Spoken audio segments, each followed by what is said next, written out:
We're Oh, welcome back to Late Night Freedom Stream. I'm coming to you live from my secret bat cave, which is a storage unit in Willard, Missouri. We have our wonderful co-host and producer for the day, Mark Livegreen, back at you, son of the royal, the fantastic, or nephew of Carrie Livegreen. I met a dude at jiu-jitsu yesterday that brought him up impromptu.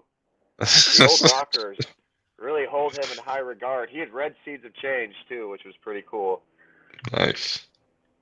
That's Me and crazy. Mark went and I know, super crazy. I'm like, oh yeah, well I was actually in a band with his nephew, blah blah blah blah.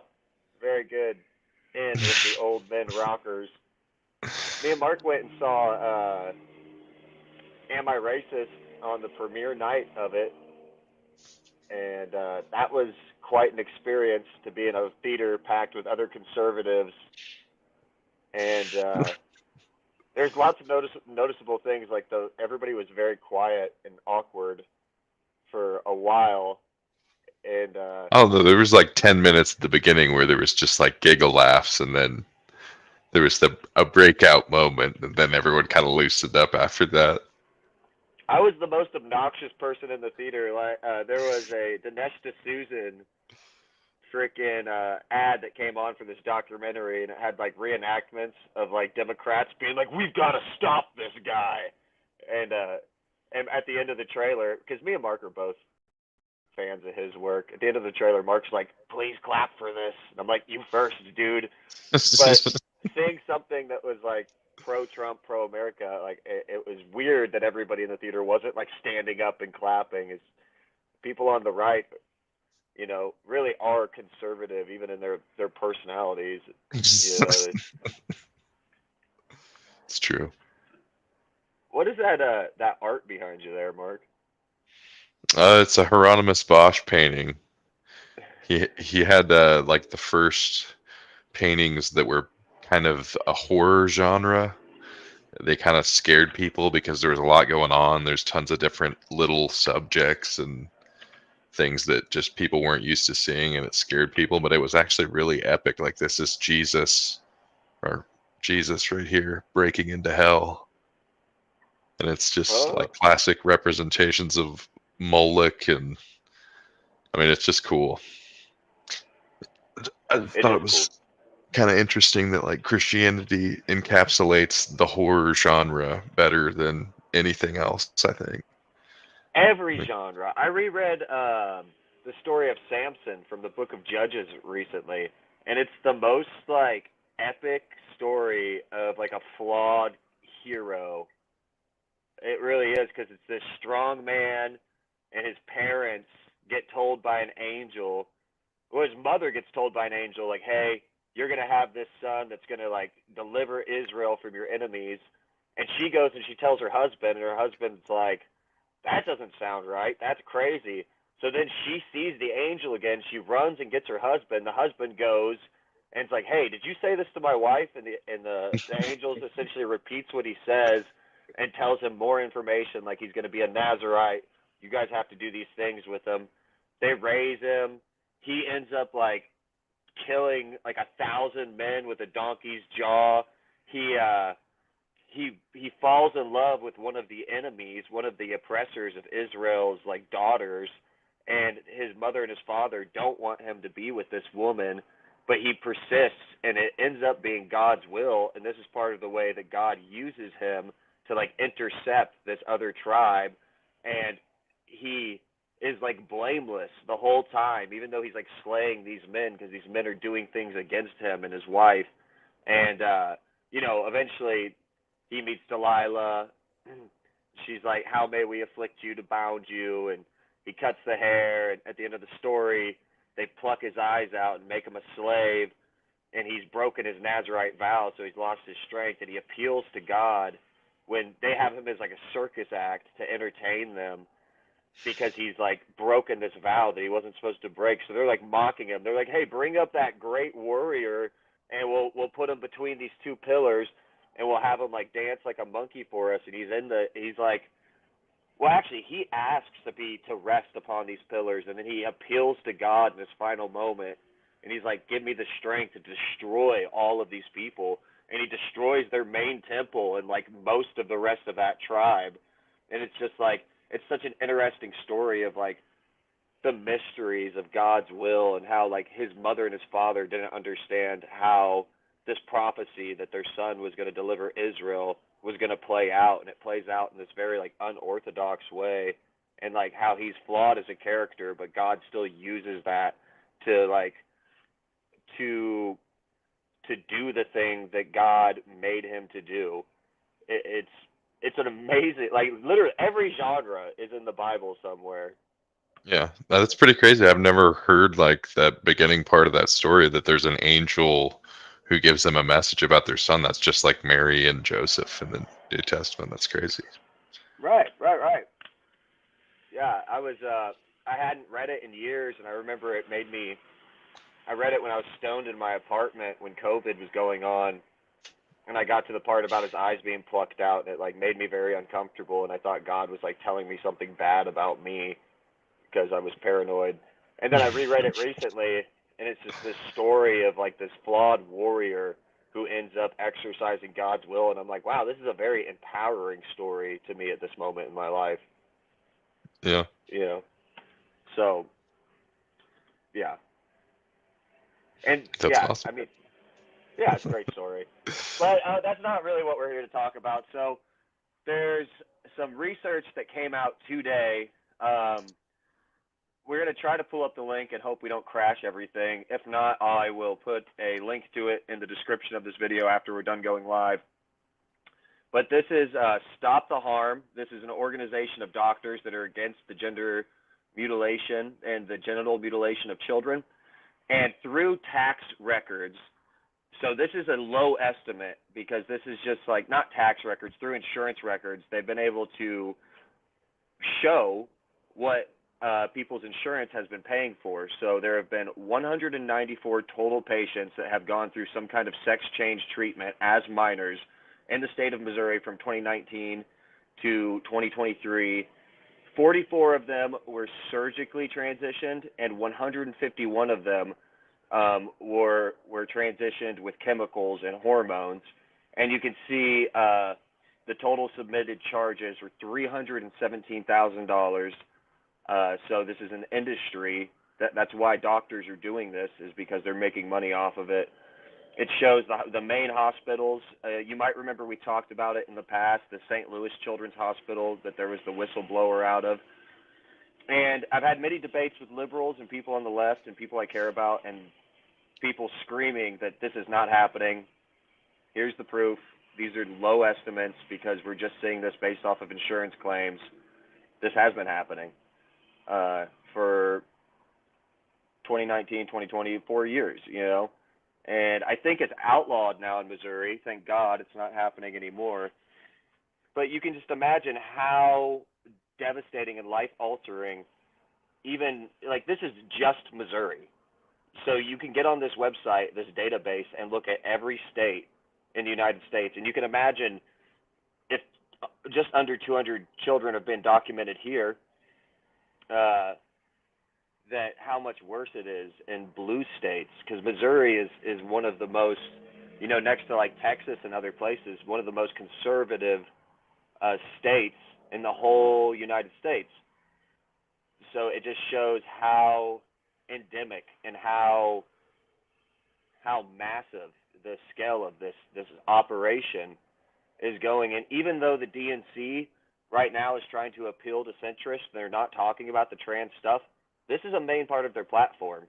You can remember a year or two ago, or maybe not even a year or two ago, I think we covered it on this show back in the day when they were having the trans people at the White House for the Day of Visibility, and like they had the dude that got fake tits with his tits out on the front lawn of the White House. Like, this is the kind of Yeah, depravity. naked at the White House. You remember? Yeah. So here are the numbers, people, and this is happening because it's an industry. People are going along with this because there's money laying on the table up for grabs. And you haven't seen these numbers before. What's your, just like looking at this, what's your impression, Mark? I mean, it's a cash grab. That's what it is. These are failed medical industry people. These are people that couldn't actually help anyone, and they couldn't get a decent job doing something that is actually benefiting humanity. So they're creating patients when they don't need them. They're creating someone who's going to have problems the rest of their life and is going to need them and their treatments. So it's sickening. I mean, and it's just going to waste money. It's everything they do is going to come back, and there's going to be lawsuits, and it's just going to happen 10 or 15 years down the road, and it's all going to get reversed, and it's just going to be sad when it comes back and bites them in the butt because they didn't open their eyes at the time, and it's because it's happening right now. And I remember this woman, the whistleblower in St. Louis. She's not what you would call like a typical conservative. She was a lesbian that was married to a woman, had several adopted children, and she ended up coming out about this because they were taking kids from a ward with with like emotional issues, and they were funneling them into this gender clinic and putting them on this pathway. And it's evil. It's just plain evil. It's satanic. And I remember a lot of people trying to discredit this woman. There's no stake. There's no political win for this woman who is a married lesbian to just start talking about right-wing talking points. You know, she just actually has a heart for the children in the industry that she got into, not knowing how corrupt that industry was going to become. You know, she had nothing to gain by talking about this, yet she was one of the first people to come out and blow the whistle on this and say, this is happening. I can't stand for this anymore. And leftists just discredit her as a right-wing extremist or something, which she is most clearly not. Yeah. First, they tell you it's not happening, and then when you have absolute proof that it is happening, they just don't care, and they gaslight you again and tell you that it's okay now because of whatever reason. It's just like they show you what you knew in the first place. I mean, It makes me think of this meme I saw where it's like, they're not eating the cats. It's racist to say they're eating the cats. It's racist if you're not eating cats. Like relating to the Haitians in Springfield, Ohio. And that is kind of the order of operations. They deny, then they try to get you to justify, and then they try to get you to do the thing. yep. The other important issue that I want to talk about, and on an episode next week, we'll see if we can't find a good voting, like a Republican voting guide for Missouri, because it's very confusing when you go into a polling booth and to know who you should vote for and who you shouldn't. And there's people in this town like Calvin Morrow and other leaders in like right wing spaces in Springfield in particular that put out these voting guides. So I'll try to help that be more accessible for people, and that's what I will use when I go to vote. Also, registration's almost up. If you're not registered to vote, time to do that. Um, the reason I'm saying all this is Amendment 3 is on the ballot, and that is to reinstate abortion in the state of Missouri. We don't want that. I was glad when it left. I'll be sad if it comes back. I've heard rumors that there's stuff in the back of this bill about trans affirming care. I don't know about the validity of that. I haven't looked too deeply into this. What are the go? Will you read that for us, Mark? The bullet point. I mean, this is what's on Amendment 3. Establish a right to make decisions about reproductive health care, including abortion and contraceptives, without any governmental interference of that right presumed invalid. Why is it the language like that? It's fucking It's legalese. biased. Yeah. Remove Missouri's ban on abortion. Allow regulation of reproductive health care to improve or maintain the health of the patient. Require the government not to discriminate in government programs, funding, or other activities against persons providing or obtaining reproductive health care. You can't discriminate. Yeah, Margaret Sanger would hate that. Allow abortion to be restricted or banned after fetal viability, except to protect the life or health of the woman. Question mark? Question Why is it mark? worded like Hmm? this? Should we? Yeah. I'll tell you what I'm looking forward to: gambling. Allow the Missouri Gaming Commission to regulate licensed sports wagering, including. Is this in the same bill? I mean, it's on the voting Oh, that's block, so it's Amendment like, 2. yeah, that's Amendment 2. If you Okay. want to legalize sports betting, I just hear there's like a bunch of hoo-ha about that too. Like that, some people thought it would raise money for schools and education, but then they're saying in every state that it's passed in where they legalize sports betting and it all went to education, the state just reduced the education budget by the amount that they're bringing in from the sports betting. So it's just a different way for them to take in the same amount of money and not really improve anything. So that's why it was super confusing when you'd see the political ads, because it'd be like, Amendment 2 legalizes sports betting and vote for it to save the schools. And then it'd be like, and then the next commercial would be, I'm a teacher and it won't bring any money to the schools. And you're just sitting there like, who the hell do I believe? Like what? I'm just have to be a no information voter based off If of two people, someone's lying to me. well, if it gets rid of those gambling machines and gas stations, all the tweakers hang out at, I will probably vote no on that. Yeah, I don't know if it'll do that. I think that's already banned, so game Okay. stations are gone in Springfield at least. Yeah, But definitely three, vote yeah, no on Amendment 3. That's an yep, easy one. And did you catch this at the? I think it was the Trump Kamala debate when Kamala was talking about the chick that died because she couldn't get reproductive health care. I don't know if you heard the story on that. I have to look her name up, mention it in another episode, but that woman died because she took an abortion pill.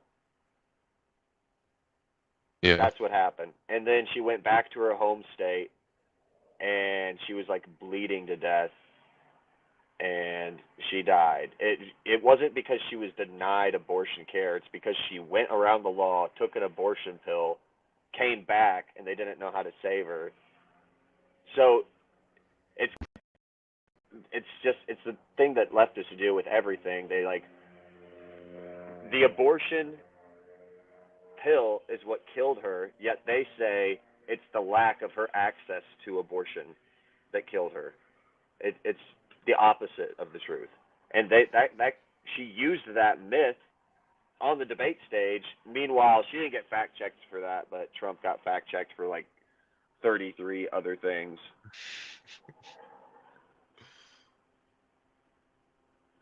That's pretty much all I wanted to talk about this episode. Try to make it a quick one. I'm gonna go on a float this weekend. I won't have access to my phone. I'm gonna try to get late to do an episode Saturday, uh, talking about these issues.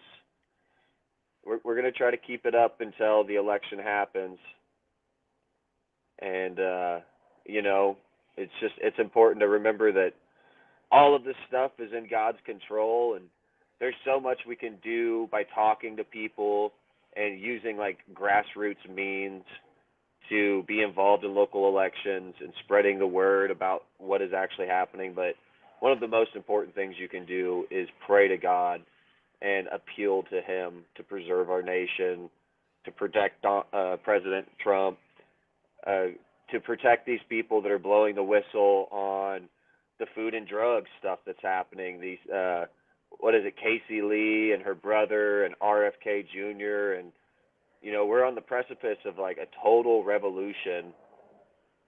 And if we're lucky, we'll get it.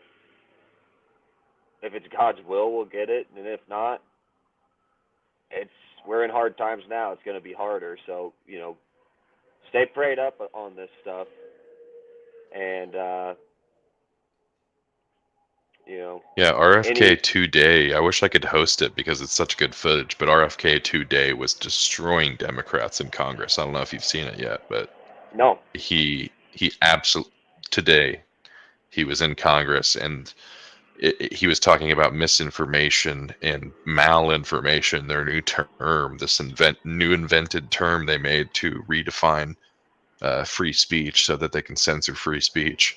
And RFK is trying to just come there and speak, and the first motion they make is to censor him. It's to literally not let him speak in front of the whole group, and it's just hilarious. Like, he goes through there, and immediately the accusations start flying from the Democrats. I mean, everything under the book. It's the same thing they did to Trump. It's just a list of. Uh, I mean, you can just imagine just the different things they're accusing him of, and it's hilarious to just watch him reply. And he's got the receipts. You should just listen to him. He goes like Can you pull that up real almost. quick? I can't. I don't want to do it because I don't even think YouTube will like run on the stream when I'm Okay. doing that.